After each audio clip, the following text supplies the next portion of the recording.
Hello, everybody. Welcome to episode 30 of MAME Politics. I'm your host, Robbie Martin. How's everybody doing today? Is everybody doing well?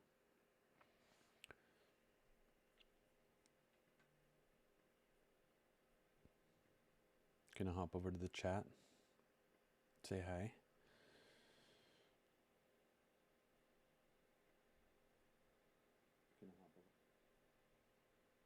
Hey, Adam.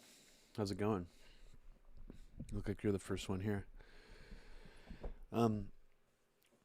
So today I decided to fire up the original R-Type by Irem, or Irem. Actually, Irem sounds kind of too sexual. It's probably not Irem. I'm gonna say Irem, if that's okay with you guys. Nice, Adam. Getting paid to watch MAME Politics. It's excellent. Um, yeah, I've been really sort of into checking out Irem's games um, because one of the last games I played, Ninja Spirit, really impressed me. Um, just in terms of like my initial impression, I really only played it for a half hour, but I was really impressed by it. It stuck with me. So I checked out a bunch of their other games, and unfortunately, um, they don't have a whole lot of other impressive games, in my opinion. Except for the R Type series, they made another side scrolling shooter that's really interesting graphically called In the Hunt um, and Ninja Spirit. So I'm on the lookout actually. If anybody else in this chat remembers an IREM game from the 80s or 90s that's pretty cool or interesting, send it my way. Because as a company, they intrigue me in the same way that Taito does. They have a lot of games. I mean, just several games have popped out to me where I'm like, oh, I'd never heard of this before. This is awesome. It's spelled IREM, Adam. And apparently, what's interesting about R Type is it was actually co-developed by Nintendo. Even though it's not on the copyright screen that you're seeing right now, if you look up R Type Arcade, it had some aspect of Nintendo officially helping them develop it. I don't really know exactly how that transpired, um, but it's interesting. Um, Black Tower Radio says, "Is this Galaga?" No. Carl Knight answers you correctly, except he's not entirely correct. That it's actually not for the TurboGrafx, even though this one was ported to the TurboGrafx eventually. The version I'm playing is the arcade version today. And I was actually wrong on a previous episode of mine where we played R Type Leo, which is the third R Type game in the arcade series. Super R Type for the Super Nintendo is actually like a modified version of R Type 2 for the arcade, where they added stages to it. So it's actually like a more advanced version of R Type 2. It's not just a mixture of the different games, it's actually pretty close to R Type 2, just with extra stuff. Hey, everybody. Hey, Furious Psyop. Hey, Omar Rana. How's it going? Hey, Carl. Hey, Set Shot. I don't know how to pronounce your username. AHR One Man. Our One Man. I'll call you that for now. Thanks for joining. Um, oh, Adam G, you've never heard of these games? Well, that's pretty cool because I would say that R Type is probably one of the most like important shoot 'em up games ever made. It really pushed the envelope in terms of the graphical presentation, in terms of the way the game's physics seem to behave. Even all the little projectiles that are shot at you are much more like high quality, higher presentation than a lot of other shooters from the time. It's just hard as hell. You don't get to start right where you died. The level literally restarts with no checkpoints, from what I remember, and you have to start over at the beginning. So it's one hit kills. Also, no respawning in the same place in the same part of the level. Very challenging. Um, hey, Terror Toddler, how's it going? So I wanted to I wanted to discuss today um, Alex Jones and Roger Stone because of what's going on with Roger Stone right now. That seems to be the main topic that's kicking around in the news right now. Is that the neoliberal media, the establishment media, is attacking the Trump DOJ right now because they believe that there are some strings being pulled to basically lessen Roger Stone's sentence, subverting the Justice Department's normal role, and that there's some influence, unethical influence that's causing that. Um, but I take a different approach to it. I mean, who knows if any of that's actually even true? Like, I don't know if the Justice Department, even under someone like William Barr, who covered up Iran Contra, I don't know if he would just take orders from Trump and like do something like that. That would surprise me, but that's essentially what the neoliberal media is trying to say is happening right now. My take on it is that what does Trump actually have to lose at this point politically if he pardoned Manafort and Stone? I mean, if you were Manafort, what would you be thinking right when you got sentenced? Would you think, okay, I'm fine. Trump's gonna pardon me. Um, and then what would you be thinking now, like a year later, now that you're in jail or whatever? I mean, would you still be believing that Trump is going to pardon you in his second term? I'm beginning to think that Trump is actually not going to pardon Roger Stone or Manafort. Um, in fact, Tucker Carlson did a weird segment last night where seemed like he was pleading with Trump indirectly to pardon Roger Stone.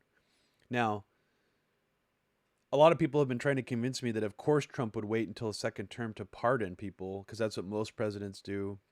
Even some presidents wait until like one of their final weeks or, few days in office. I think that's what Obama did when he commuted Chelsea Manning's sentence. And I have an interesting story to tell you guys about that. I guess it could be seen as a criticism of WikiLeaks as an organization, but it's a story that I've never really told on Media Roots or on a stream of mine or in this chat before. I've told some of you guys privately. I think maybe Terror Toddler, we've talked about this before, but it's something I feel like you guys should know because it adds an interesting layer to an already existing story that we don't really have all the pieces for. We really don't know why Obama commuted Chelsea Manning's sentence, right? I mean, and I believe Chelsea Manning is actually still sitting in jail right now. So what I'm going to tell you later seems to have been all for naught, because whatever's happening, this new administration obviously wants to reverse that and punish Chelsea Manning and Assange, clearly. Hey, how's it going, Bird Worldist? Oz Whistles, how you doing? Tom, how's it going, man?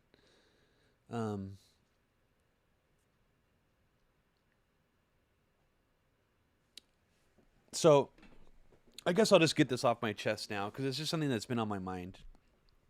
And I feel deeply bad I have a lot of compassion for Chelsea Manning for being in jail right now.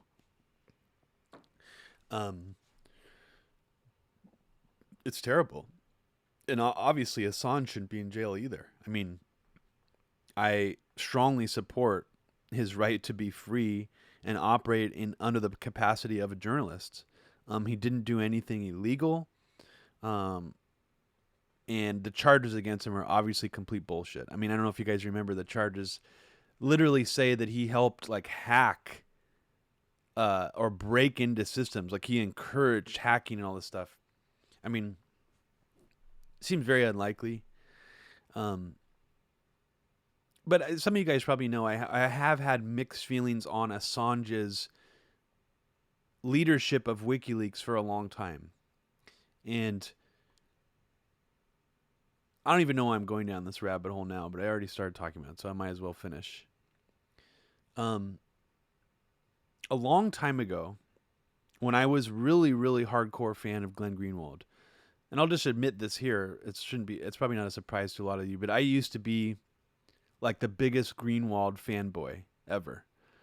Um, even during the initial stages of the Snowden document leaks. Even when The Intercept first launched, I was still defending him, and it was very hard for me to process what was going on, and I got into like kind of a defensive posture. I was very hero worshipping of him. I didn't believe that it was fair to criticize what The Intercept was, how it formed. I thought that it was unfair to go after Piero Midyar, investment in it. I was not very mature back then. And this is actually not that long ago either. I mean, it's only like 5 years ago. So I feel like I've grown up quite a lot since then.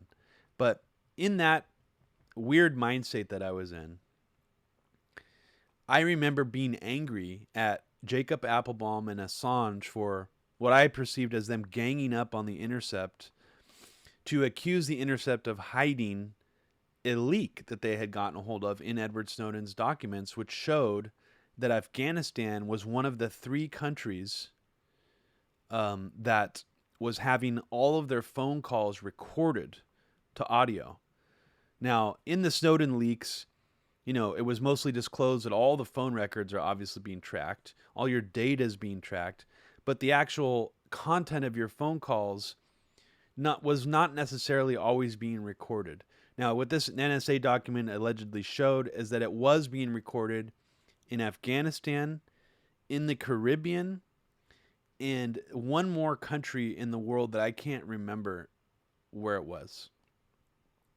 But The Intercept didn't disclose the third country, which was Afghanistan. Assange and Applebaum said this is wrong. You need to disclose this, or we're going to disclose it within 24 hours. So The Intercept and Greenwald essentially allowed WikiLeaks to be the ones to reveal and unmask that third country. And I remember thinking at the time, that's weird of WikiLeaks to do that, because in the back of my mind, I was thinking, didn't they bury a video that they promised to release that would have showed an Obama war crime? So to make a long story short, I tweeted this to WikiLeaks, about 4 or 5 years ago, maybe, asking them what happened to that video and if they hid that. And someone who was running the WikiLeaks Twitter account responded to me and said that all they did was they sent me a link to an affidavit that basically said a defector from WikiLeaks, his name is Dominique something, stole the video and rendered it inaccessible. And I guess this was some kind of lawsuit that WikiLeaks filed against this guy. Now, just on its face, immediately I just started asking questions of the WikiLeaks Twitter account, because I'm like, how is it possible that an organization like yourselves would only have one encrypted copy with one encrypted key that someone could steal and render the video inaccessible? It just didn't make any sense to me on its face. So because of the way WikiLeaks responded to me when I had inquired about this in the middle of all this stuff I just told you about, I just kept digging on it, because I thought that I just simply did not believe what they were telling me or the affidavit they sent me. And in case anybody doesn't know what I'm talking about, I didn't even reference the actual video that I'm talking about. Go back to the Collateral Murder press conference, and what you will see is that WikiLeaks was announcing that they were about to release a second video. Now, in this second video, it would have shown an Obama-era war crime where something like up to 100 civilians were bombed in one single bombing on video. Now, that video never came out. So there's a video of what is referred to as the Garani massacre under the Obama administration's watch that never was released by WikiLeaks. And their explanation for why it was never released is because a defector secretly stole the video and rendered it inaccessible. Now, after I tweeted about this on Twitter, someone happened to notice my tweet, someone that I had never met before, never spoken to before, who told me that they had insider information and that they basically worked with WikiLeaks at a certain point in time during the creation of the Chelsea Manning documents. What they confirmed to me And I should say up front, I don't have confirmation from a second source, but I trust the source that I talked to. They told me that they themselves have seen the Garani massacre video. They watched it with their own eyes, and that people at WikiLeaks had decided to make an executive decision to negotiate with the Obama administration on the release of the Garani massacre video for a lesser sentence for Chelsea Manning, because they knew what was coming. I mean, I don't know if you remember how quickly that all happened. Chelsea Manning got arrested like maybe within a week of the collateral murder video coming out. So this is what I was told, was that the Garani massacre video is basically deliberately held back in order to make a lighter sentence for Chelsea Manning. So when I said at the beginning of this that this is all for naught and Chelsea Manning is in jail right now, that's kind of what I was talking about, is that even if this is all true, what I've been told, that WikiLeaks withheld the Garani massacre video, which would have proven an Obama-era war crime had taken place on video, for a lighter sentence for Chelsea Manning, it ultimately didn't matter because Chelsea Manning is still in jail. And yeah. And it also is interesting because if what I'm telling you is true, and my source told me the entire truth about their experience and their knowledge about being inside the WikiLeaks decision-making process, that also could explain why Obama commuted Chelsea Manning's sentence. Because we never really had a clear explanation about why he did that. Like, what did he all of a sudden turn into, like a WikiLeaks supporter? Like, what was that about? I mean, Chelsea Manning, in a lot of ways, really undermined what his presidency was trying to do. So, why did he commute her sentence? I've wondered if this is why.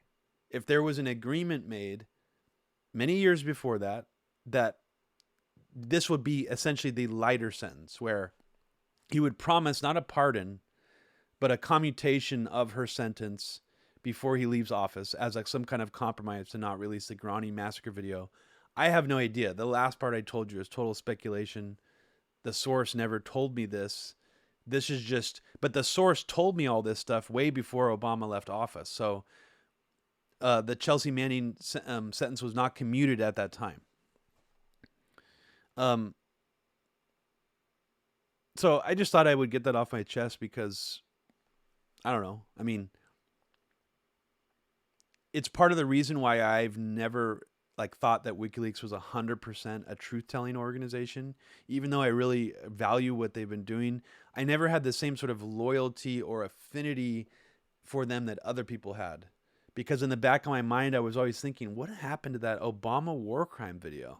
How convenient for the Obama administration that collateral murder leaks, which shows Bush-era Iraq war crimes, but this video doesn't leak under Obama, which could have really poison-pilled his entire presidency. Imagine Obama getting into office and then immediately having a video of showing that he committed a war crime, like where 100 civilians died.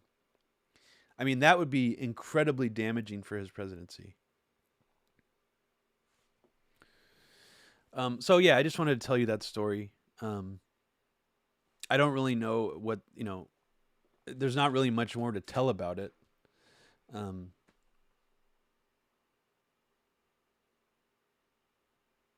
And, part of me thinks that it might not even be true, even though I trust what I was told and I trust the person that told it to me. I have not gotten confirmation from a second source, although I actually have brought it up to people who also had an inside view in WikiLeaks. And I believe that those people that I brought it up to dodged the question in such a way which implied that it probably is true what I'm telling you right now. And I'm not going to name any names, but actually one of them appeared on a previous episode of Media Roots Radio where I did bring this subject up to them. And just right now, I'm not fully comfortable saying who that person is because I don't want to throw them under the bus. But go back and listen to, maybe you guess what I'm talking about. I don't know.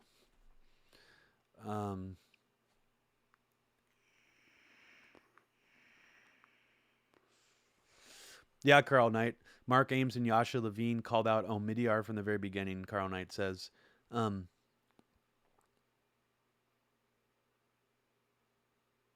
Robbie, I have an interesting question. Who exactly helped Snowden Assange in Hong Kong?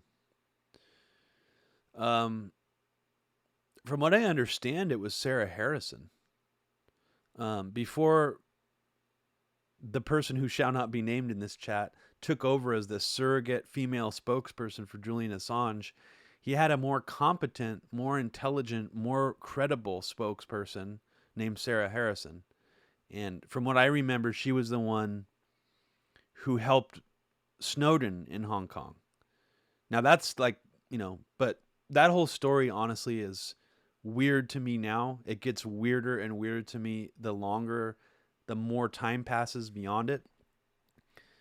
Um, so I'd honestly sound like a lunatic if I really delved fully into the Snowden story for you guys here and explain how I felt about it. So I will refrain for now on that. Um,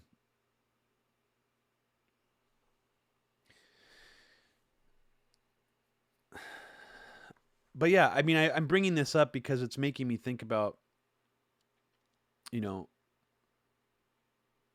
even though Roger Stone is a piece of shit and he's far more disgusting and loathsome than Julian Assange or Chelsea Manning. I mean, he's in a whole different league. Uh, I don't think he should be being in. I don't think he should be in jail right now, um, for lying to Congress or whatever he's actually in jail for. If that's technically what he did.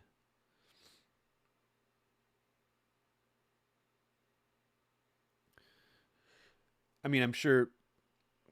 What do you guys think about that? Do you think Roger Stone should be in jail for any amount of time for what he's accused of doing?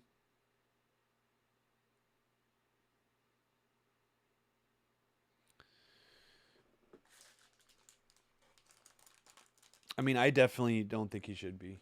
Um,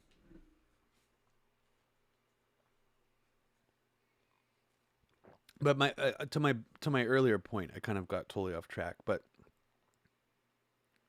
if I was Roger Stone right now, I'd be fucking pissed that Trump isn't gonna pardon me or hasn't even pardoned me yet. Or Manafort. I mean, Manafort's been in jail for a lot longer. He's even had moments where he's been in solitary confinement.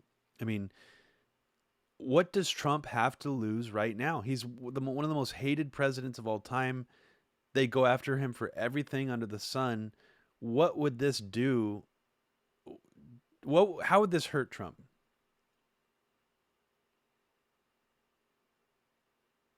I'm glad Stone locked up because he helped elect Bush, said Birdwell. I'm actually not aware of what he what he did to help elect Bush. That's news to me. Um, Furious Psyop says Stone should be in jail for owning a Nixon themed antique bong. That's amazing. I didn't even know he owned one of those. That's amazing.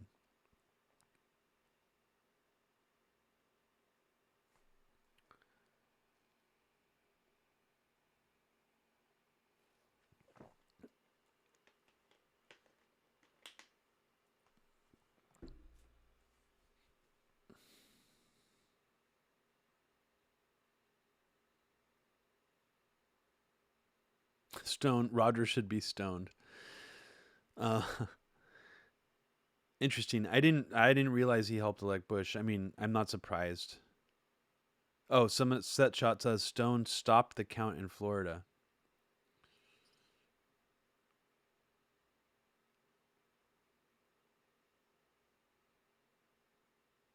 Interesting. I'm not aware of any of this stuff. This is all news to me. You guys are telling me now that Stone had anything to do with the election in Florida.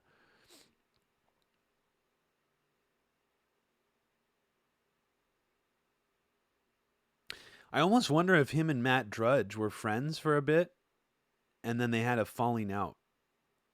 Because according to what I've researched, Roger Stone lives very close to Matt Drudge. Um, and yeah, Matt Drudge even promoted that totally phony story that Roger Stone put out saying that he got T-boned by some black SUV that was like a deep state assassination attempt and stuff. Um,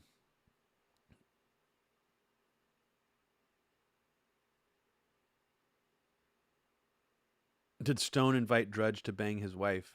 Probably not, Birdworldless, because Matt Drudge is gay. He's not bi. He's not like a cuckold or anything like that. He's a very gay man. Roger Stone is the one who is what they refer to these days as hetero-flexible, um, who posted ads in magazines asking for a very hung black man to fuck his wife.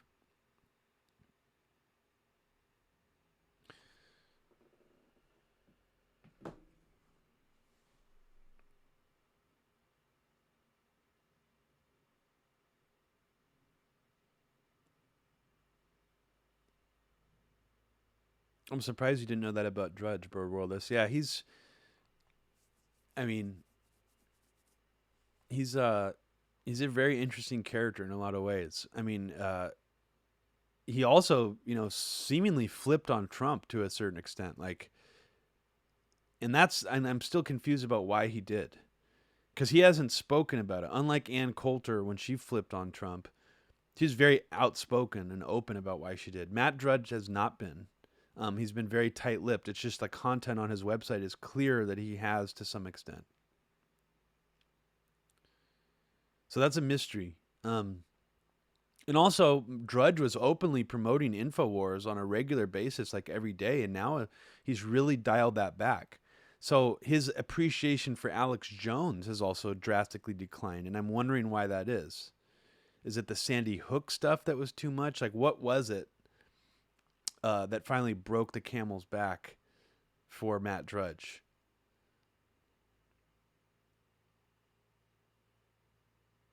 Amy Smerling says, remember the book Ann Coulter wrote on Trump? Of course. It's called In Trump We Trust. I mean, highly embarrassing, but at least she's speaking out against him now. I mean, I'm more confused why more Republicans aren't openly, unafraid to speak about him honestly. She's like literally the only mainstream Republican or, right-wing talking head that is. And that's odd. It's just kind of unsettling. It's like, why is there all this seeming unity? It's so phony. It's totally phony. I mean, like I was saying on a previous episode, that even some of the Republicans during the State of the Union were weirded out that Trump gave Rush Limbaugh the Medal of Freedom there on the spot in their chambers. I mean, that even some of them were like, whoa. Like, this is maybe even a little too far for me. I mean, it's strange.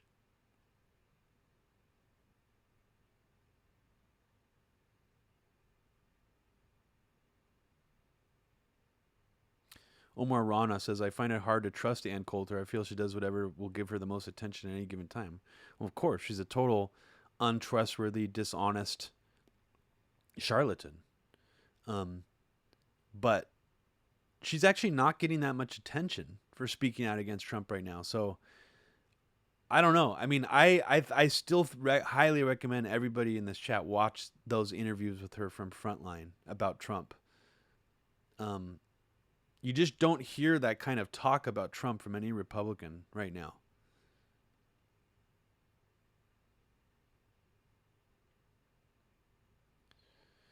But yeah, I mean, what did Roger Stone like? I feel like Roger Stone did a really clever thing where he sort of infiltrated the conspiracy movement, gained all this credibility, and then helped get Trump elected. And if I go back to those early events, like Roger Stone even was on Breaking the Set. Like before Abby and I were even really familiar with who he was a guest on Breaking the Set to promote his JFK book. And I remember at the time thinking, oh, this guy has like a JFK book. It seems interesting. I had just had no idea about his history. We were totally ignorant. And so it makes me think back to that. Like this was like a long con of Roger Stone to, go on places like Breaking the Set. He was going on all these littler, more fringe media outlets to establish himself as a credible figure in the conspiracy movement, who used to work for Nixon, etc. So it is interesting how integral that really was for Trump's election, if you think about it. Those conspiracy votes, those not just the InfoWars votes, but the conspiracy, community in general votes.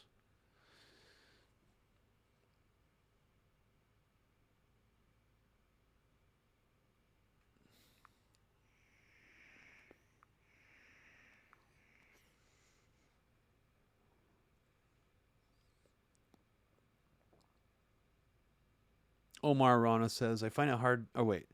I read the wrong comment. A Hour One Man says, Trump absorbs bullets from both sides. It seems he just criticism, tanks criticism and keeps going and keeps rolling. I don't know if he meant takes criticism, but yeah, I mean, he's Teflon Don. I mean, even the thing about the MAGA hat, the MAGA hat video he posted.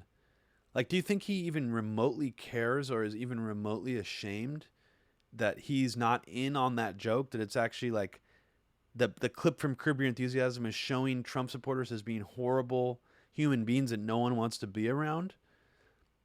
Trump doesn't care. So for like neoliberals and people like, oh my God, Trump didn't even get the joke. What a fucking idiot. He posted this Curb clip. Like, look at how fucking stupid he is. Do you think he cares? Like, it has no effect at all. And not even that. Honestly, for me, one of the weirdest things Trump does that really indicates to me that he doesn't give a shit at all is like the low quality nature of the memes and the videos that he retweets or posts on Twitter. He'll post like a photo of himself with his head superimposed on Superman that looks like it was ran through like a JPEG dithering artifact like 10 times in a row. Or just like a crosshatch pattern. It's like, what 75-year-old grandma in the South made this meme? Like, what the fuck? He posts this extremely dithered, low-resolution image with like tons of JPEG artifacts? Like, is he fucking out of his mind? I mean, so this video he posted from Curb Your Enthusiasm, like had the volume like turned all the way down. And it was like some MAGA chud psychopath like filming their TV like all shaky cam with their iPhone, and the volume is like turned down so low you can't even hear any of the dialogue in the clip. It's just like, what the fuck? Like, he couldn't just post like a straight up ripped clip from it. I mean, he's got to have staffers that are willing to do that for him, right? I mean, so that to me indicates that he gives zero shits. I mean, even the design of the MAGA hat. Let's talk about that for a second. That's like something you would find on a road trip, like at a gift shop. You know? Like, it's not even connecting just to middle America. It's like connecting to like the most like low class, like people in the country who have like zero taste. It's just like such a bizarre. It's not even that it says "Make America Great Again." It's just like the color scheme and the font of the hat just looks so shitty. Like, who on earth pushed that on him and like got him to do that? It's just so bizarre. So bizarre. David Kapoor says Trump is anti-design and that resonates. I mean, I don't know if you're joking, but yeah.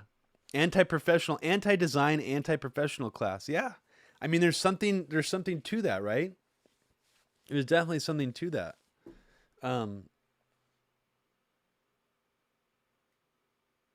But yeah, some of the memes he posts, like even this one, he posted another Superman one where this old lady being interviewed by Fox News calls him Superman in a restaurant.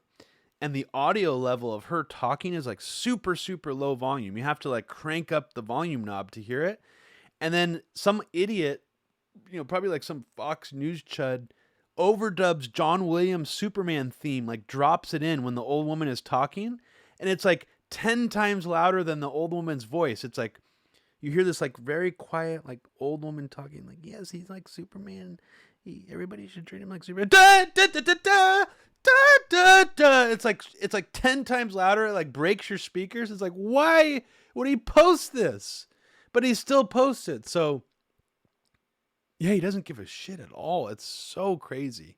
It hasn't been normalized for me yet. It's very strange.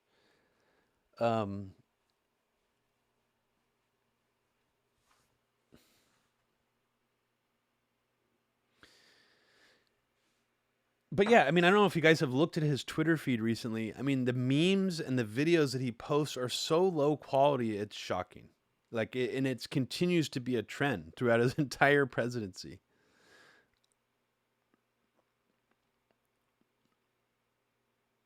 Yes, Trish, you're absolutely right. She says even the flag when he assassinated Soleimani on Twitter was pixelated. It was so pixelated it didn't even make sense, Trish. This is almost what's like baffling to me. I feel like you almost have to search harder to find a low resolution picture of a flag that looks that bad than to post a normal resolution version of a flag. So on some weird level, is he trying to relate to like people who are like mentally really operating at a very low level here, like on purpose? Like I'm gonna post a super pixelated like JPEG artifact flag so I can relate to like idiots around the country who send their children chain letters about Iraq soldiers needing to build holes for themselves to sleep in. You remember that? When your old relatives were sending you chain letters during the Iraq war? That's the type of market that Trump is trying to tap into. It makes sense now, actually. The MAGA hat, everything makes sense. It's like the chain letter Republicans. Um, it's so weird. I know I'm going off on a total tangent, but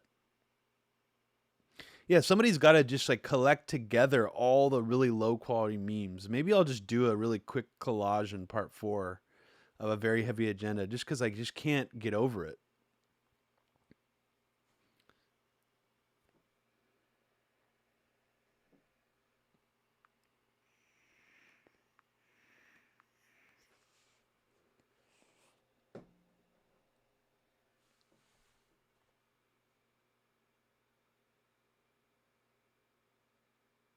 Also, I wanted to bring up something else with you guys today.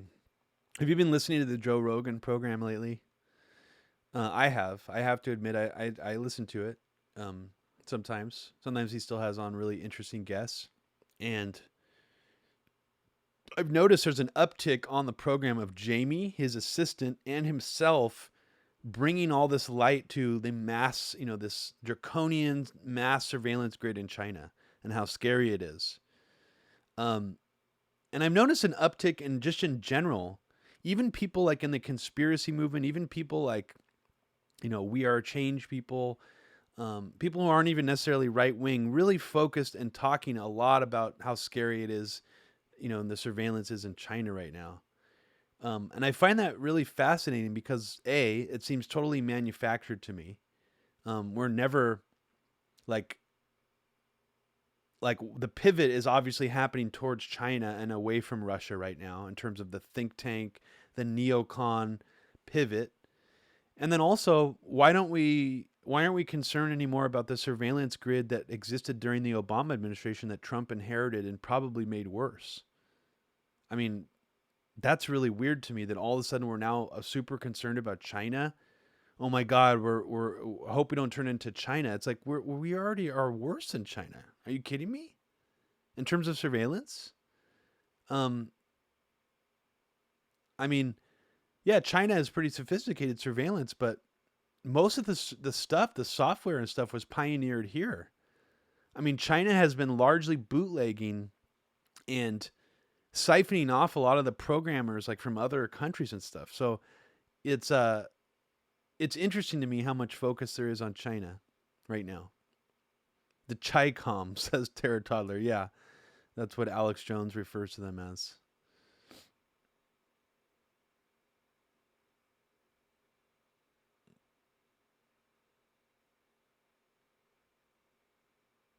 My friends in the entertainment industry IP side are frothing at the mouth against China, blaming China on stealing all our IP and ruling their industry. People are getting riled up against China, David says. Yeah, I mean, even that NBA thing, um, it's really fascinating how manufactured a lot of this stuff seems right now.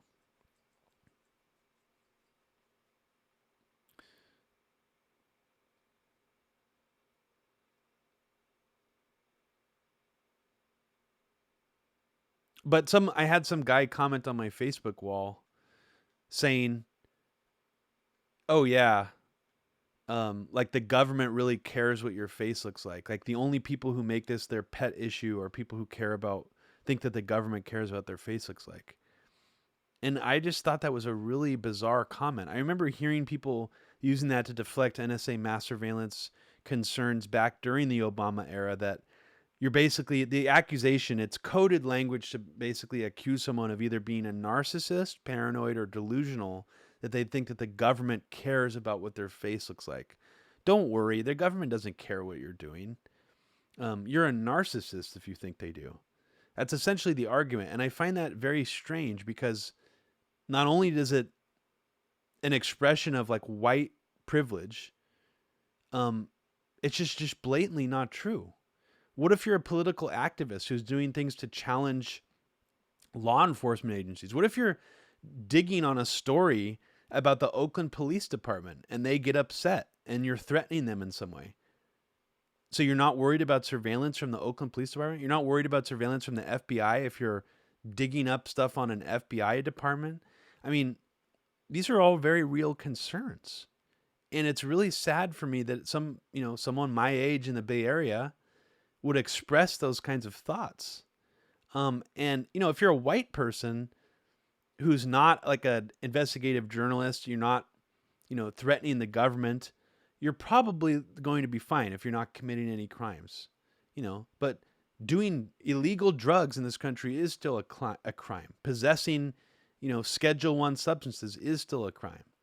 So it's odd to me. It's not. It's as dumb of an argument as saying if you're not doing anything wrong, you don't have anything to worry about. It's because it's like, I don't know. It really pissed me off. And I've always thought, I've always tried to put myself in the shoes of an Arab or Middle Eastern person after 9/11. How would they feel with the climate and the Patriot Act and surveillance? How would they feel? I mean, I've even scenarios like, what if you're a Muslim teenager and you look up the anarchist cookbook on the internet just out of curiosity? I mean, do you think you're not going to get a visit from the FBI? You very likely will get a visit from the FBI. So it just really upsets me. I mean, you really have to identify with the most persecuted members of society in order to be able to see how these things really have an effect on everybody. So I don't know. It just bugs me on a really deep level.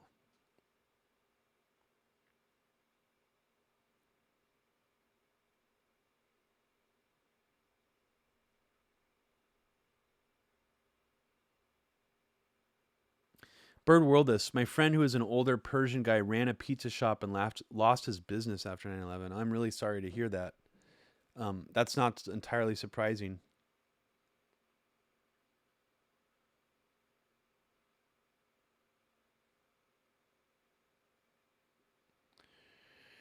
I just wanted to make a few quick announcements. If you live in the San Francisco Bay Area, I will be performing live as Fluorescent Grey on February 28th at oh God, what is the name of it?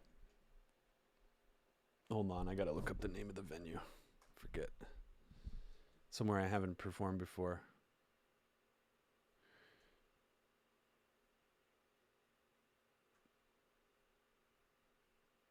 Give me a second. Okay.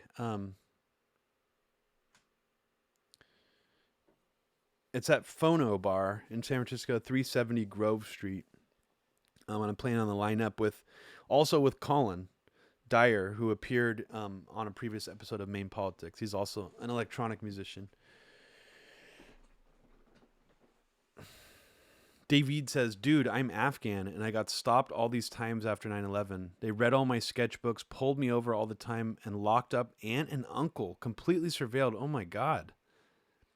Can you send me a DM, David? I want to hear your story, because even though maybe people assume that kind of stuff probably happened, I'd like to tell that story on Media Roots in more detail if you can, because I think people really need to be reminded of that this still goes on and was really especially intense after 9/11.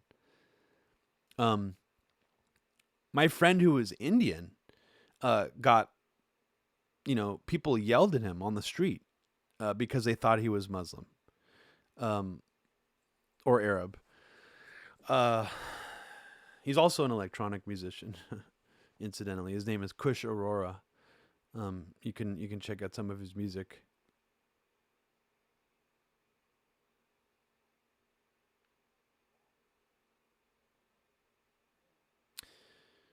David, I grew up, or not, sorry, I didn't grow up. I lived in Fremont, California for about 2.5 years. And from what I was told, it had the highest percentage of Afghani people, immigrants, living in Fremont, California compared to any other city in the United States. And I wasn't super plugged into politics back then, so I didn't have a chance to really hear any stories from people about that. Uh, but I'd imagine that Fremont, California probably has some kind of surveillance grid over it to keep watch on people. I mean, absolutely. But please reach out to me. Yes, please, please, please forward me articles. Please forward me articles. Just incidentally, the Tulsi Gabbard campaign spokesperson who went after me on Twitter and said I was lazy, um, his name is Colin Tierman. He lives in Fremont, California. Um, so that was interesting, and he's done a lot of outreach actually about Islamophobia. Like it seems like it's an issue of concern for him going back to his early days as a city council person and stuff. Um, because I do think Tulsi puts out rhetoric that is Islamophobic. I I, I can't help but believe that she does. Um,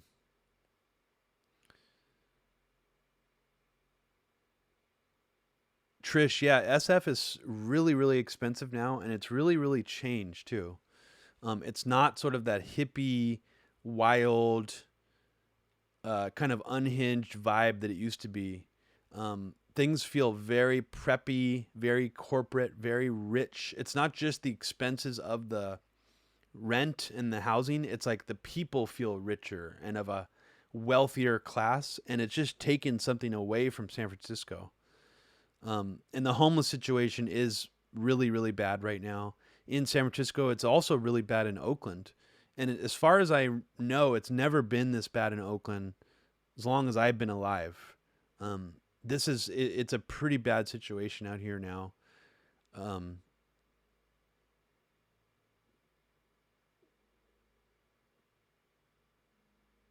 I was talking about Cullen, a terror toddler. I don't know if you saw that. Colin Dyer is a guy who I had on MAME politics before. Um, who played R type Leo with me a couple weeks ago. Colin Tierman is the campaign spokesperson for Tulsi Gabbard. Terror Toddler, did you know that Market Street now does not allow cars? They've actually converted it to a park.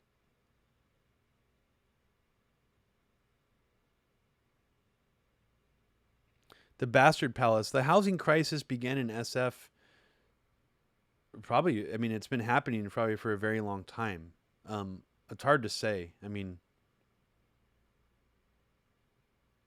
it was already happening before when I was looking for homes in the Bay Area. It was happening then, and that was about 10 years ago.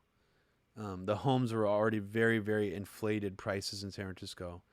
And now some of the same homes I looked at are probably insane price. I mean, I can't even imagine how much they go for now.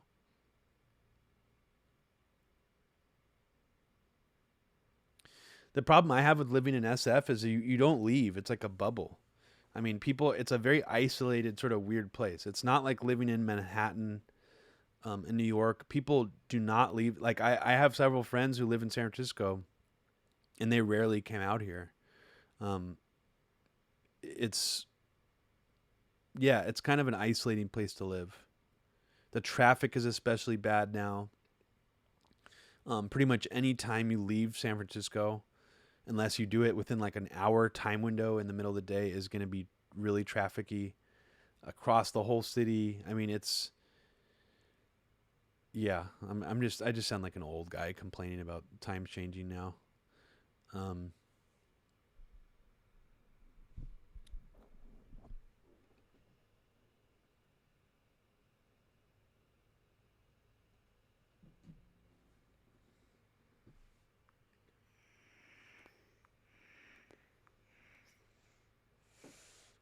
so just a quick anecdote about my childhood. The first time I went to San Francisco, that I can remember as a kid. We went for a school field trip to City Hall in San Francisco.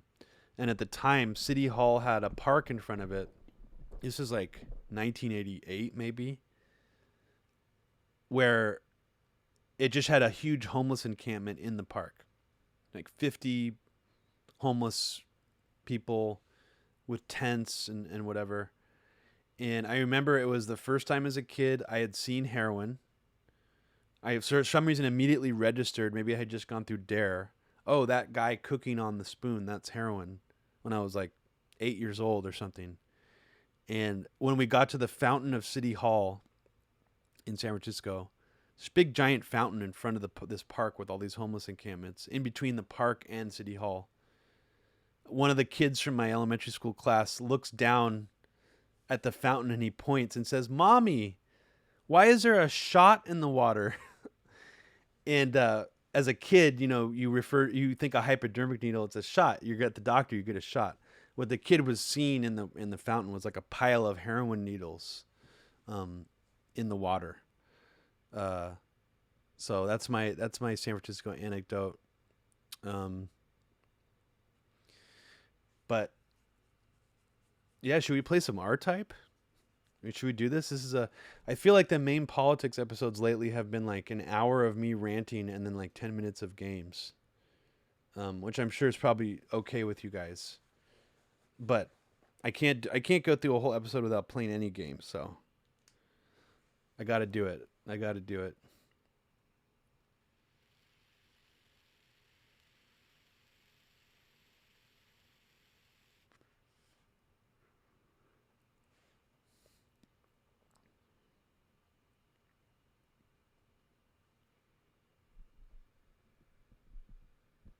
Here we go.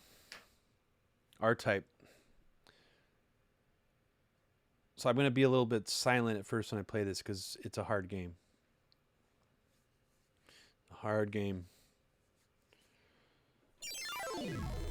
Tell me if it's too loud, okay?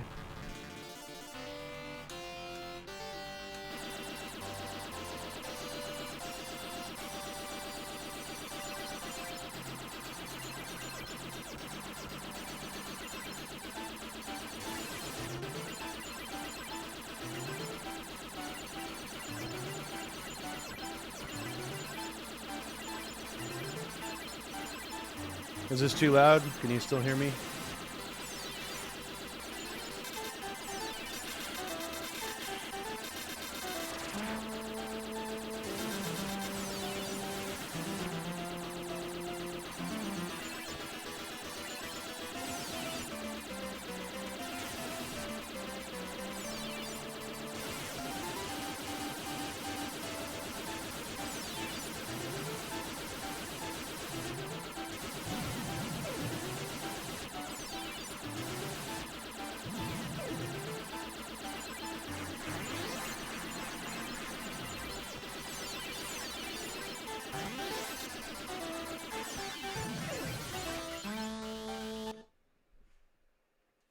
What do you guys think?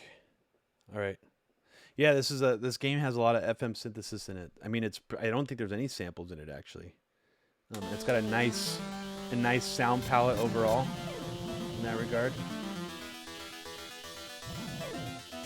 The second one's even better in terms of the sound design. I really want to show you guys that one too. And I love all the little options and power-ups you get in this game. And the way that the weapon power-ups look is really fun. It's a nice, sophisticated little power-up spread. It kind of has some similarities to Gradius, but I almost prefer this more because on Gradius you have to pay more attention to what weapons you're choosing, because you can actually choose which weapons you upgrade to at the bottom. I like this better. Although Gradius, I think it's more forgiving. I think you don't have to start the level over again like this. Yes, Furious Psyop. It's not R-Type 2 on the Super Nintendo. It's called Super R-Type. And it's actually a conversion of R-Type 2 for the arcade. Oh, wow. It's a conversion of R-Type 2 for the arcade with extra stages. Oh, God, look how depowered I am now. Oh, my God. What a bummer. Oh, fuck. Oh man, it's so disheartening. And you know what also sucks? I accidentally turned this on rapid fire mode. So I'm not actually able to shoot a charged blast. I just realized on here. So let's see how well I do without rapid fire. Or without the charged blast mode. Apparently not very well. So here, I'm going to restart the game and make sure that it doesn't start that way again. Raiden, yeah, I love Raiden. Unfortunately, only the first Raiden is on here. And I don't know if it's because it's too intensive to run off the Pandora's box. But yeah, I especially like the Raiden sequel with that weird purple bolt. It's like a heat-seeking laser weapon. That shit is awesome. And I think that might be Raiden 2 or 3. One of the sequels is like one of my favorite shooters of all time, easily. I'd put it definitely like in my top 5 shoot 'em up games, along with Ikaruga, Radiant Silvergun.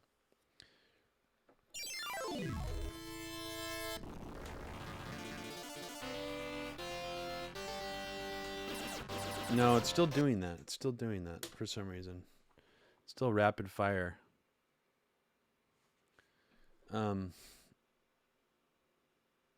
Let me see if there's a reason why it's doing that. What is it? Does it say anything when I load it? Or does it just go straight to rapid fire? Open, close. Wait a second. I didn't do something fast enough there. This is the extent of the setup that this machine allows me to do. So I think it was telling me to hit A and start.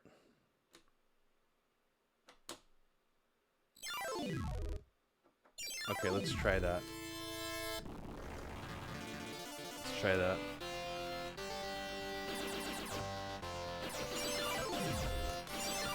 Shit.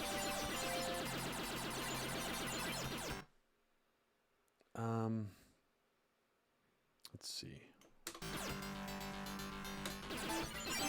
No, I guess I can't turn it off for some reason. That's a bummer. Yeah, I mean, part of the fun of this game is you have charged bolts. It's not supposed to be a rapid-fire shooter like this, so I'm trying to figure out how to turn off the rapid-fire setting on here.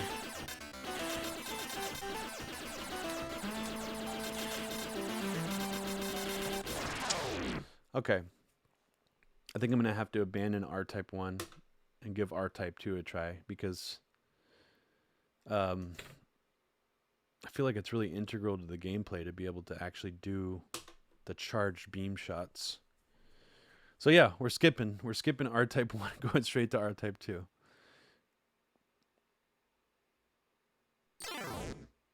Okay, hopefully it worked this time.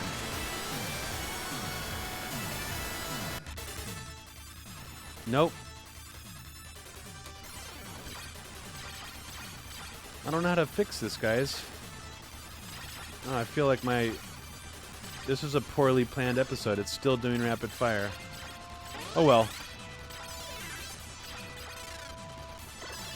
Let's just try playing through R-Type 2 without the charge feature, I guess.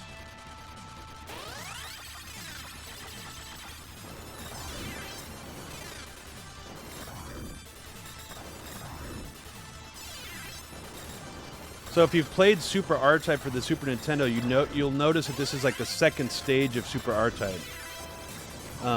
The game on Super Nintendo does not start this way. So they added about 3 stages to the Super Nintendo version, which is pretty cool. And it's a really, really good port. A really good port. The only thing that's not great about it is the music is not FM synthesis, obviously, because it's Super Nintendo.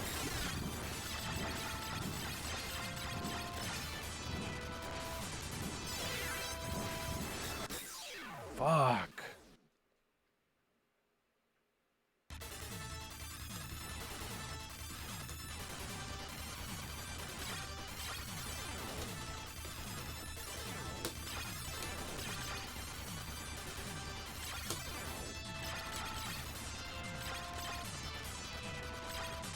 Yeah.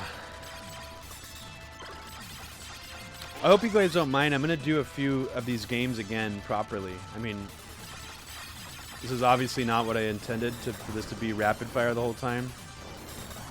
I mean, I hope you guys don't mind. I do want to actually try to beat Ghosts and Goblins on a live stream at some point. It'll probably take me a few hours. And I know I already played that game, but...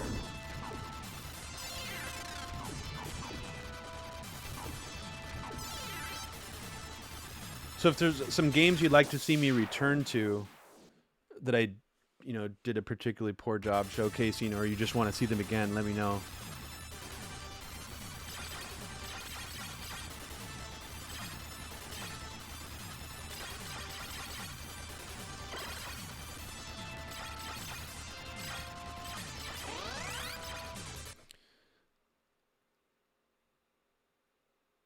Let me pull up another one of these shooters that you guys are talking about right now, just before I end this episode. Soulman, yes, I've played Einhander. It actually came on the other tap draw Raspberry Pi system that I had, and oddly, it ran better than all the NES games that came on it. So in some ways, I guess it was functioning properly. I am really interested, though, in playing that game for you guys. That game is also really hard. And I also find it hard because the graphic style of it's kind of confusing to differentiate like enemy sprites from the background. But it has a really cool aesthetic to it and a really nice presentation. I think it was one of Squaresoft's like only shooters. I think I'm gonna play Raiden though right now. A few of you guys have brought it up in the chat, and I know that it's gonna function properly on here. Elevator Action 2, yes, Tom.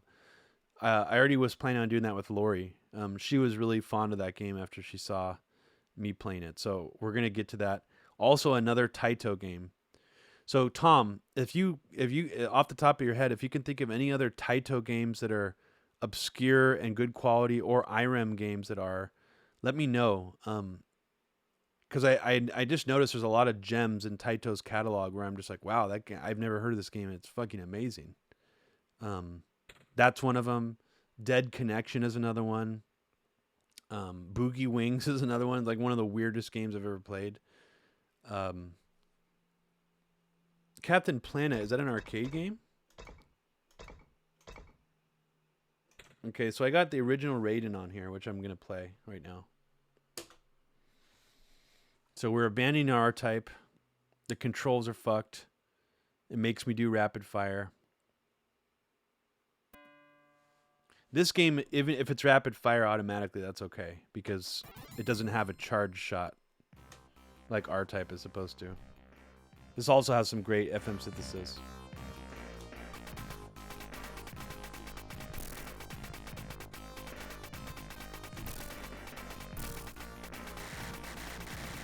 One of my favorite things about this game is the way the ships take damage.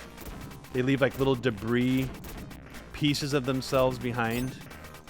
And this is not something that this game invented, but it's like they did it better than anybody else at the time. They made the attention to detail in this game is really nice.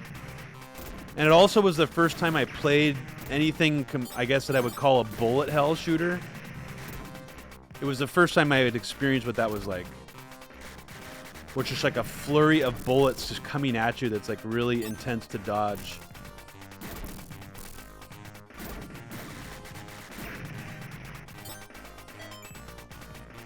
Tom, do you know which Raiden game I'm talking about that has that purple bolt heat-seeking laser weapon upgrade option? Because that shit looks really cool and it's really fun to play with.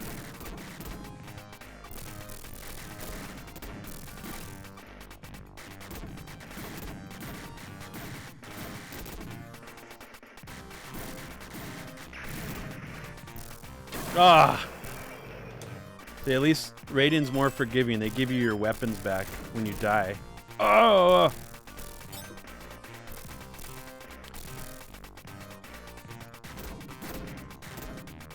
I appreciate shooters that do that. One of the things you may be surprised about, since Ikaruga and Radiant Silvergun are two of my favorite shooters, you might be disappointed and surprised by the idea that there are no power-ups in those games. And I remember when I first played them too, I was like, "There's no power-ups in these games. Like, what the fuck?"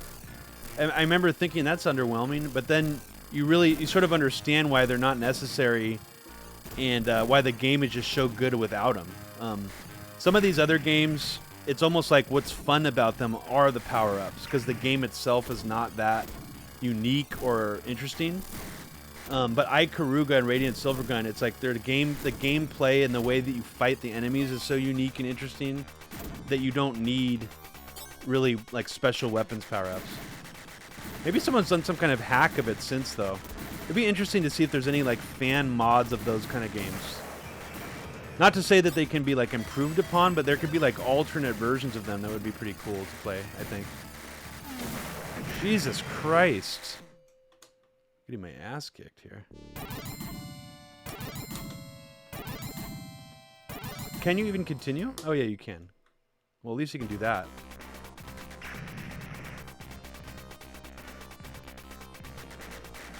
But I feel like I'm at the beginning of the level. Wait, am I? Oh no, I'm not.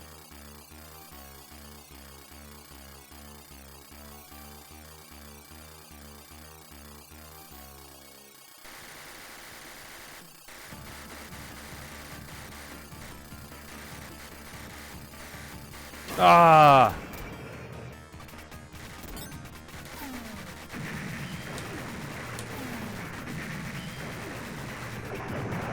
Shit! I need to brush up on my shooter skills. God. Yeah, this game is not made for initiates at all. I mean, I remember finding it very challenging when I played it at the arcade too.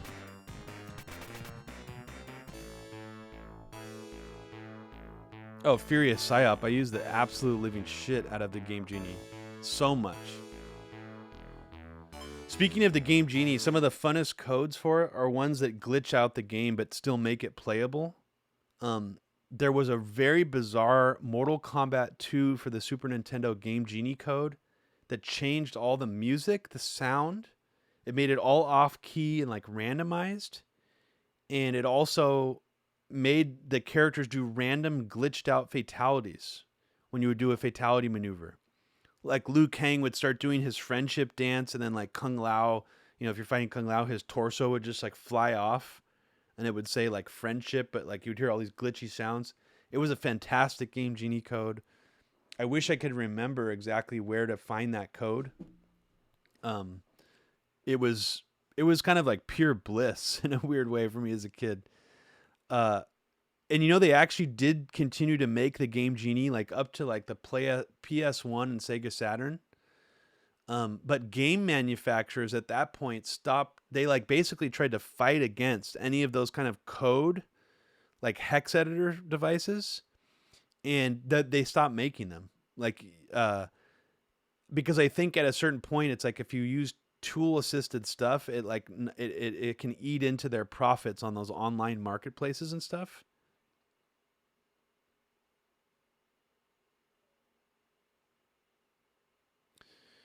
White Seed says there hasn't been an official Retro Pi for Raspberry Pi 4 yet, so I think that's why you had issues with that new unit. It could be. And it's really funny, in fact, when you load it, it says this is not for resale. This is like a beta version of Retro Pi, not meant to run a Raspberry Pi 4. Raspberry Pi 4. It's super weird that Amazon.com just sells all these illegal things. Let's just talk about that for a second. Like, how weird is it that Amazon... I think they still sell coca leaves, which are illegal. It's like a Schedule 1 plant in the United States. You're not even allowed to possess a plant, a coca plant. Yet Amazon.com sells coca tea. They sell ground up coca leaves. They sell coca gum, or they at least they used to. They sell these Chinese bootleg arcade machines that have like thousands and thousands of games by like copyrighted intellectual property. It's super strange, super weird.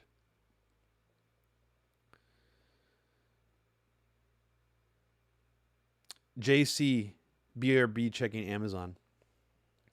One of these days, I won't give away the idea because I think it's a really good idea.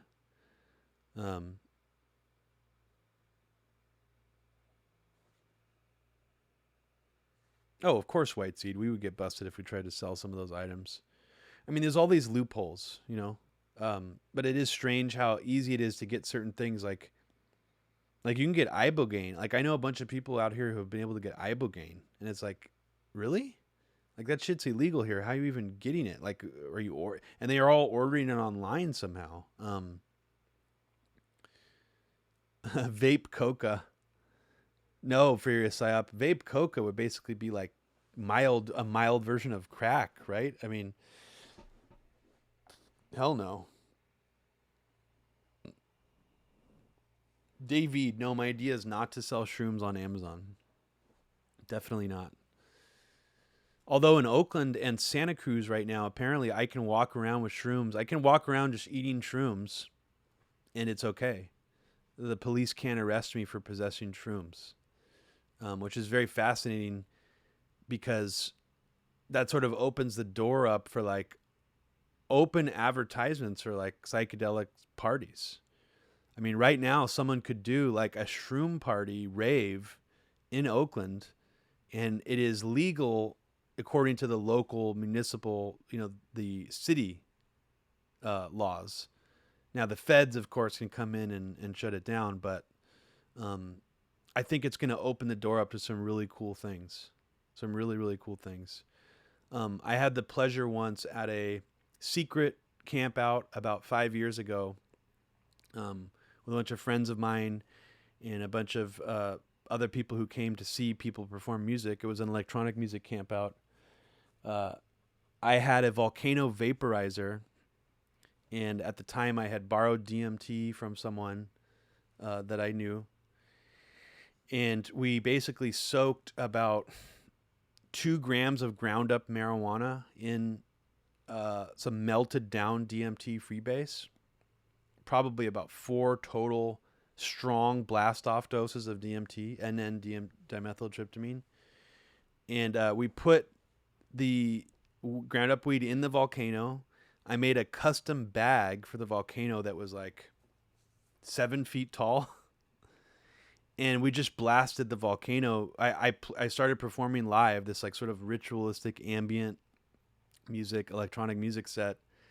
And I instructed someone who was a friend of mine that when he heard the words DMT during my set, because I had these sort of pre-programmed moments where I would play sort of a creepy robotic voice saying DMT, that he was to start the volcano vaporizer up and pass it around the audience. And surprisingly, about 10 people had really strong trips off of just one volcano bag of weed soaked in DMT. They didn't have like blast off doses, but the fact that I was able to perform while they were passing around this bag, and the whole sort of experience lasted about 10 minutes or so for them, it was just really, really pleasing for me. I've never really had an opportunity to do that again since, and I really like to do it. I've had this idea I've been kicking around for many, many years also of doing a experimental music show where I give the audience participants a technically legal psychedelic drug called DIPT. And DIPT, the only effect that it has, the most prominent effect of DIPT, is that it actually alters your audio sensory input, and it makes pitches of voices and music sound off key or lower pitched. So I want to do a musical performance where I give people DIPT before the show starts, and then as I'm performing, their own auditory sensory distortions are like basically the show. So I will make a musical set based around the sort of the come up of DIPT. And I've done it before once, and it's a really creepy experience because you feel relatively sober in almost every other way, except people's voices sound like really low pitched. I remember, I think I had, sorry, I gotta check my text for a second. Just DIPT, Furious Psyop. 5-MeO DIPT is foxymethoxy. There's a street term for it. That's the drug that's like kind of almost like MDMA like for a tryptamine. It's more of a body mind kind of trip, emotional. And it also legendarily is supposed to make orgasm a lot more intense. That wasn't my experience on it. I tried by myself. I didn't have a partner. Um, Definitely didn't seem to make the orgasm any better. It was pretty normal. But hey, John, how's it going? You walked in. You came in at a hilarious part. You came in during a part where I'm talking about beating off on psychedelic drugs. So, welcome, John.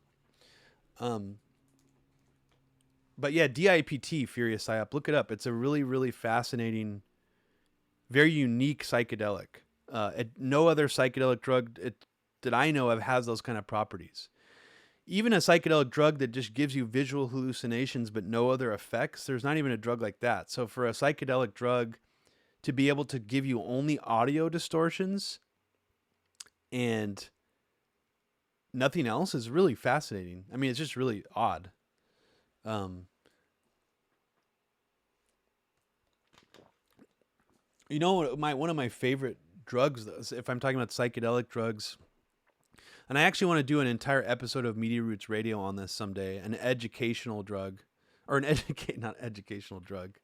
Although that would be cool if you could take a drug like in the Matrix and learn kung fu.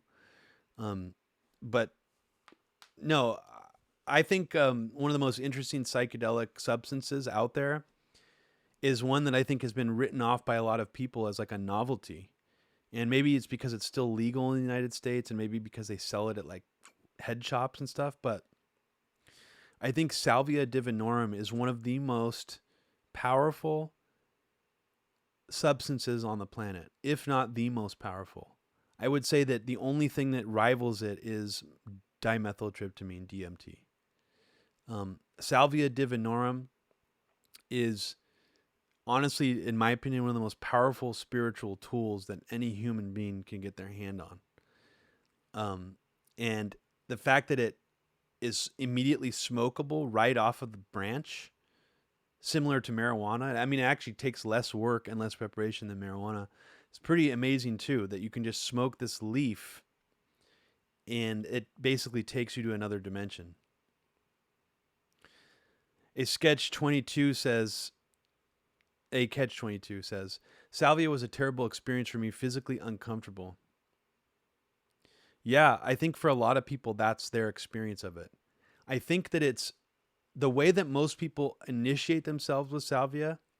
I think it's a mistake because it is so jarring. It is so shocking. It is so different feeling than even DMT or LSD or other psychedelic drugs that I would recommend people mildly dose themselves with it and build up to a blast off experience if that's what they want. I have had some of my most interesting psychedelic experiences on right below a blast off dose of Salvia divinorum. And it's a hard window to hit, but I wouldn't recommend doing anything like more than 10x or 5x extract even. 5x extract is pretty safe to play around with. 10x extract, it's a little more dicey. I mean, you could accidentally overdose yourself and have too strong of a trip. The Bastard Palace says, how long does the trip last? Salvia divinorum trip lasts about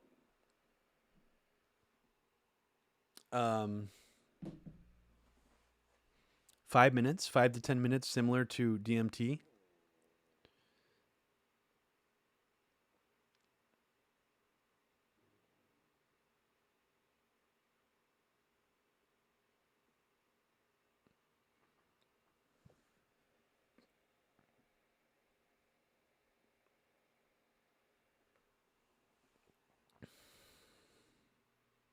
I mean, most people I think do extract when they do salvia, so you're not alone at Catch 22. That's relatively normal. So that's why I think most people haven't had a more mild salvia experience to actually familiarize themselves with the way that the drug feels. And because of that, I think most people find the blast off experience very, very unpleasant and very jarring. Um, there's a more gradual descent into the portal with DMT.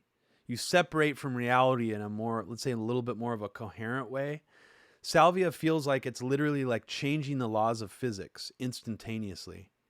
And you don't get as much of the visual lattice, fractal hallucinations. Like when you smoke DMT, it's like it starts out almost like LSD hallucinations, and then things get more intense, and then it becomes like, a spinning fractal that you basically fly into and break through the other side. Salvia is more like, oh my God, someone just like rearranged the like laws of nature, and I don't even know where I am anymore. Is this 2D? Is this 3D? It's so unfamiliar feeling. Bye, Trish. See you later.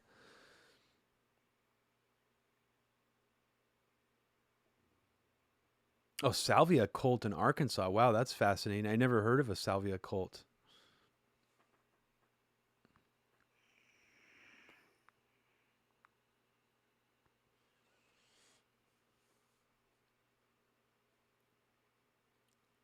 But I think I am going to do a Salvia Divinorum episode of Media Roots Radio because I feel like it's such a valuable tool for people, and it just doesn't get enough esteem, and it's not taken seriously enough, in my opinion. Um, and I think that it would be helpful for people to understand, like how they can do it safely, how they can do it pleasurably, you know, um, how they can introduce their friends to it in a safe and ethical manner. Because I feel like what a lot of people do is they're like at parties and they're like, "Hey, you want to do salvia?" And someone's like, "What's salvia?" "Oh, you don't know what salvia is? Check this out." And then they like film them getting like so out of their mind that it's just like a almost like comes off like a prank, like a party prank.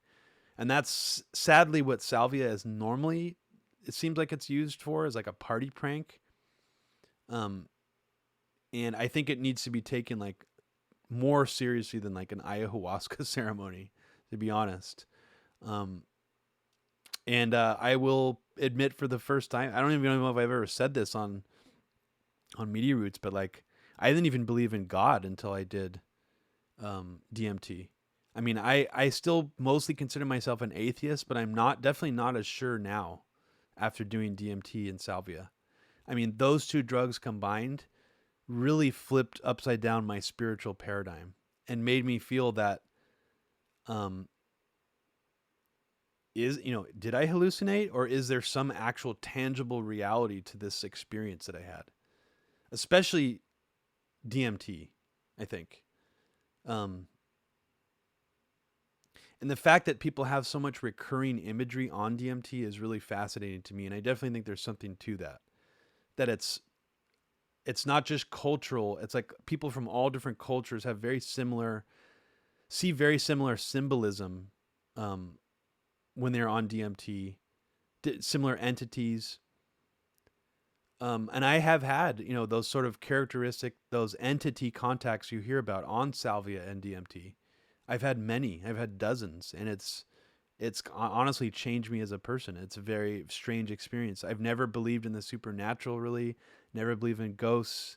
Never believed in, I believe in UFOs to a certain extent. Like the phenomenon is interesting to me, but I don't believe like aliens are visiting us. Um, but yeah, I believe there's something oddly real about what you are witnessing on salvia and DMT. Tom, no, I don't really believe in like a traditional God. I mean, I just think that there's a possibility that there is some kind of force out there, but I'm more thinking along the lines of the God force. Whatever humans perceive as God is actually a powerful energetic force of some kind that's actually contained within our brains. So I believe more in like the Godhead kind of philosophy. Like I believe that whatever it is really powerful and you know spiritually important, but that it's not where we think it is. It's actually ourselves to some extent. And I feel like when you do DMT and salvia, you're actually breaking down that layer and getting to interact with this portion of this Godhead or whatever you want to call it. Um,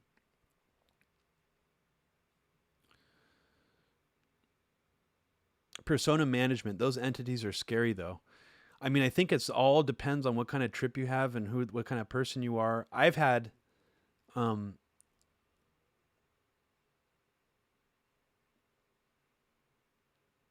yeah, Tom Collector says he says I find the most significant thing is the ego death, not the entities, because I think the ultimate truth really lay there in the ego death experience. Yes, I mean that's a slightly different mode of thinking than where I'm coming from. I used to have debates all the time with a really experienced psychedelic pal of mine who believed that all of the symbolism, it was all symbolism. So like basically after ego death, whatever you see is just your brain struggling to make sense of ego death. And that's also an interesting philosophy, and I can get on board with that too. That your brain is basically working overtime trying to process what this experience is where your ego is has died. Um,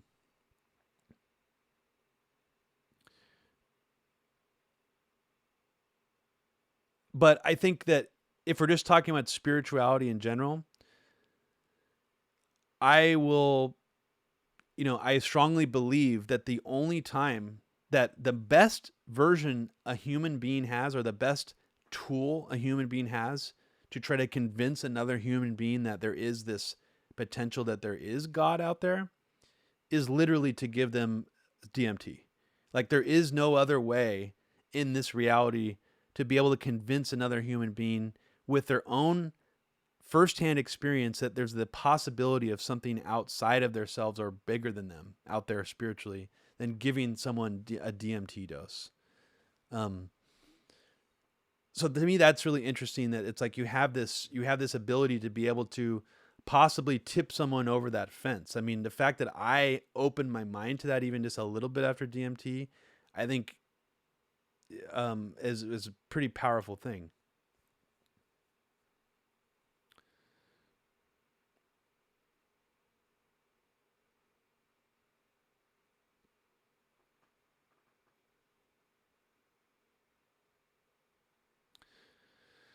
Um, I've also done DMT and salvia at the same time, and that was pretty incredible. Although I didn't want to break through, I just wanted to see what it was like, and that was really, really incredible experience. Um, Unexplainable, really, mostly physical. Uh, I'm glad some of you guys really like this. Some people are saying this is the best episode of Main Politics so far. I've no, but barely played any goddamn games. Um, yeah, I kind of wanted to talk about my own psychedelic experiences in here and share them with you guys at some point. And this is sort of a accidental early preview of that because I wasn't really planning on doing it today. Um, there was a guy actually. Someone says, Persona Management says, "I'm proud of you, Robbie, for doing both at the same time." Well, thank you for being proud of me. Uh, that's really funny. I actually got the idea from a guy, a crazy psychonaut guy who used to write under the alias DM Turner. You can actually go check out his books. He wrote two of them, and in one of his books, he wrote a salvia book too, which I think he's actually one of the only people to write in a really interesting way about the way salvia trips feel to him. And one of the things that always bothers me about psychedelic writers is the way that they write about their trips, where they're like, I saw a spirit nymph and she was, this angel came towards me and she spoke to me in this motherly voice and she was wearing this white flowing gown. It's like, you don't see those kind of things on psychedelic drugs. I mean, unless you're on like Amanita muscaria and you're having like a dream trip, or you're on Datura and you're having full blown materialized, apparitions of human beings as your hallucinations. That's not the kind of stuff you see on psychedelics. So I appreciate what the writings of DM Turner, because he would always describe things in a very abstract way that resonated more with me and the way that I experience my own trips.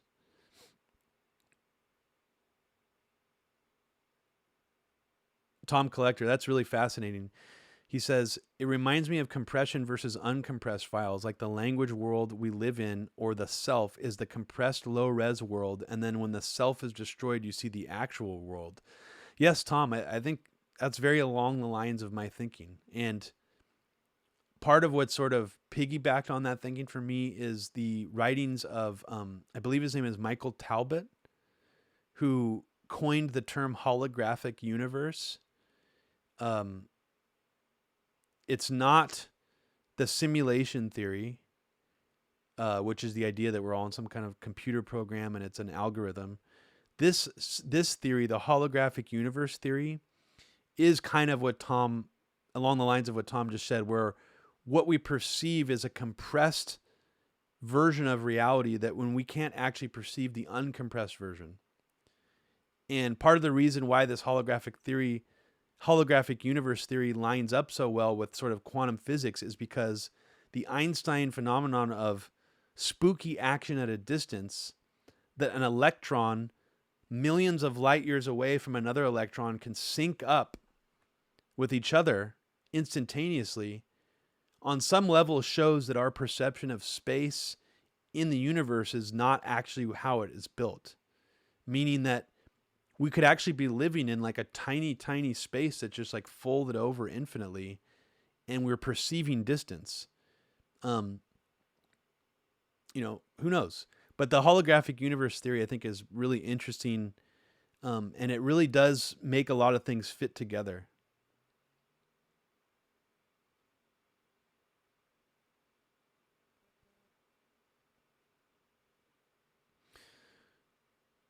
Interesting. Tom says he has a friend that was put on into a permanent stupor from doing shrooms every week. I mean, I'm not surprised to hear that. I mean, not, even though they're like harmful to your body and probably it's healthy, physically healthy, it still really does a number on your brain. So doing it every week is just going to make you like outside the wavelength of normal humanity to agree that you probably just, I would probably start getting depressed. I would probably start feeling really alienated. I might even start feeling paranoid. I don't know, but I could totally see that.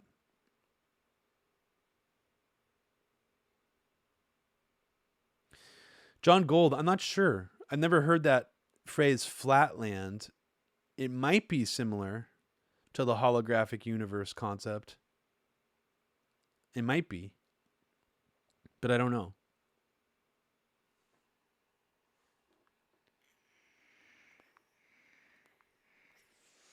The guy who came up with this theory also believes that, and he's building off of other people's theories, brain researchers' theories, that the way that our brain works is also somewhat holographic.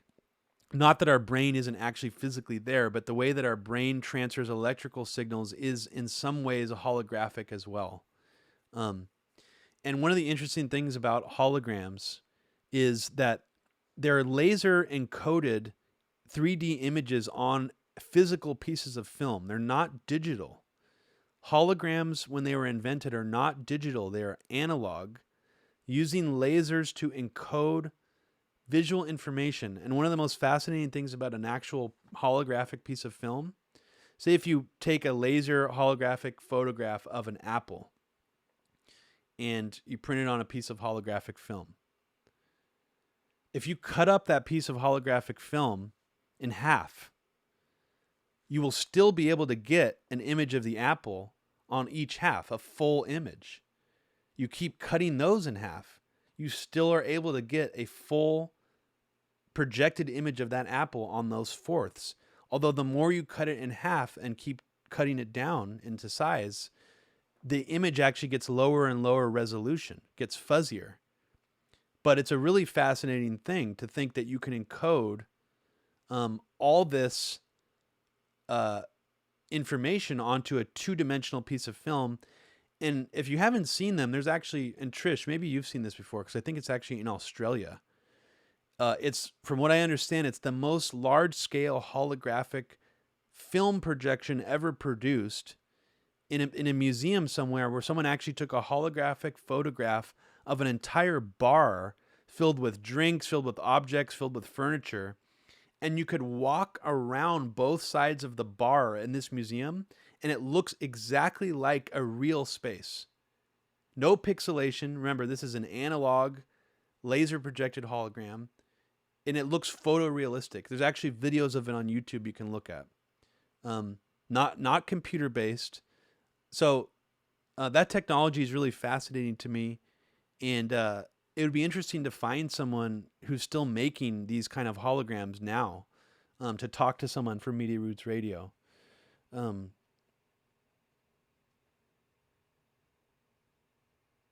Flatland is like how 3D space would feel spiritual to a 3D creature. Interesting.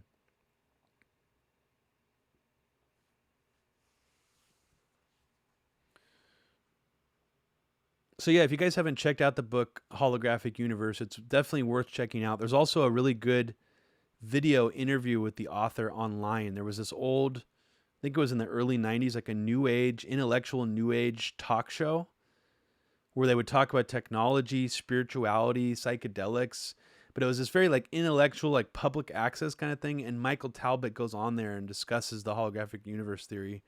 Pretty fascinating stuff.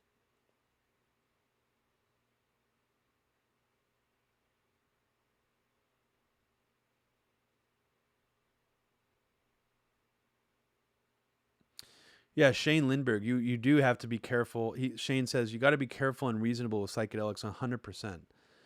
Absolutely. Absolutely. I know that all too well. Um, they're very, very powerful substances.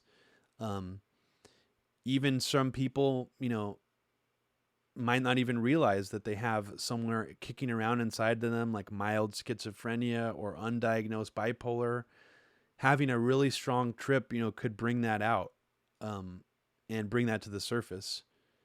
It can't make you go psychotic from scratch. I mean, maybe it can, actually, if you take like 100 hits of LSD or something, but um, they're not to be messed around with. You have to be very responsible using them.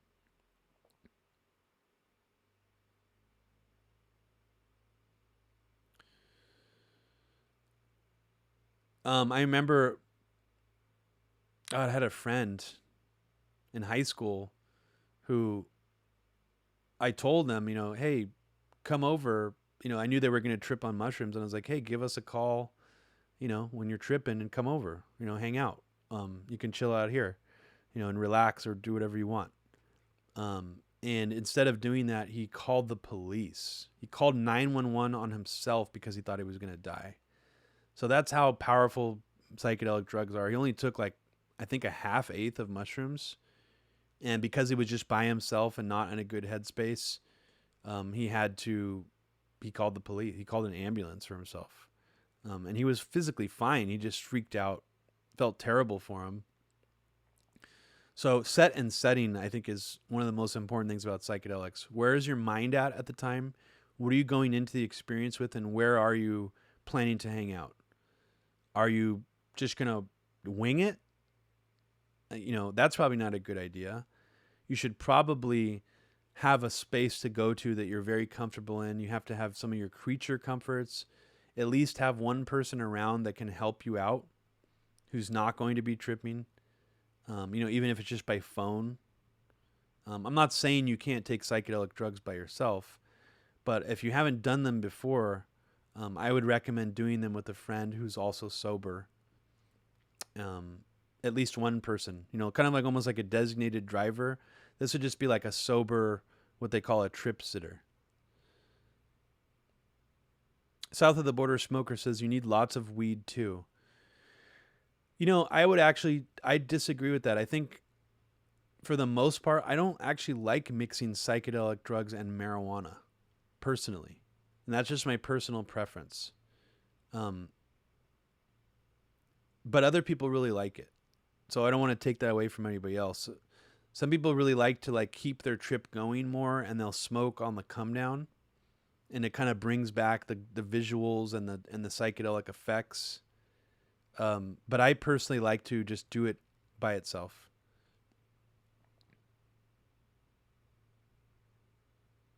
John Gold says, I had a bad trip once and never did it again. That was in my teens. What did you What did you trip on, John?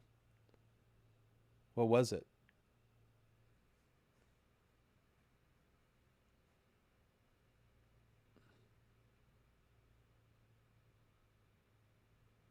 Also, I made the mistake once of drinking. So I took one of those 2C psychedelics once. I think it was like on New Year's, and it didn't kick in for like 3 hours. So I thought, oh, this is bunk. I'm not gonna trip off this. So I started having a couple of drinks, and it was a big mistake because not only did it kick in like 4 hours in after taking it, it didn't fully kick in mentally for me until the alcohol wore off. So it was almost like after I came down from my alcohol buzz, I'm like, oh my God, I'm tripping really hard. It was like this jarring transition. So I would never recommend combining alcohol with psychedelics either, unless you're like already tripping and you're feeling pretty comfortable. Um, Definitely don't drink before you decide to take psychedelics. I would say that that's a bad idea.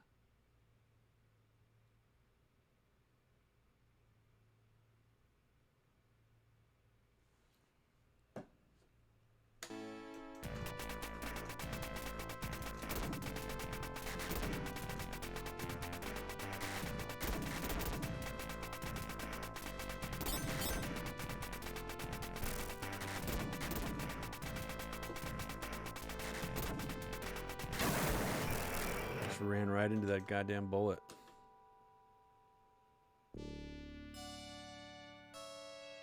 Nice FM synth. Well, fortunately, I have to run now. Um, but thank you again for joining me on today's episode of MAME Politics. It's really fun to chat with you guys in here. And yeah, the chat's kind of back to normal now, which is cool.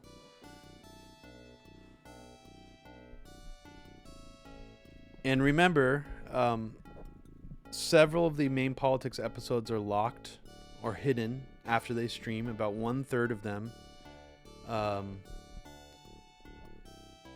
This one probably won't be locked. I'll probably leave it online. But if you want to get access to all of those after they stream, you can do so by becoming a Patreon subscriber of mine for $5 a month. Or if you want to donate more, you can. You get more perks if you do.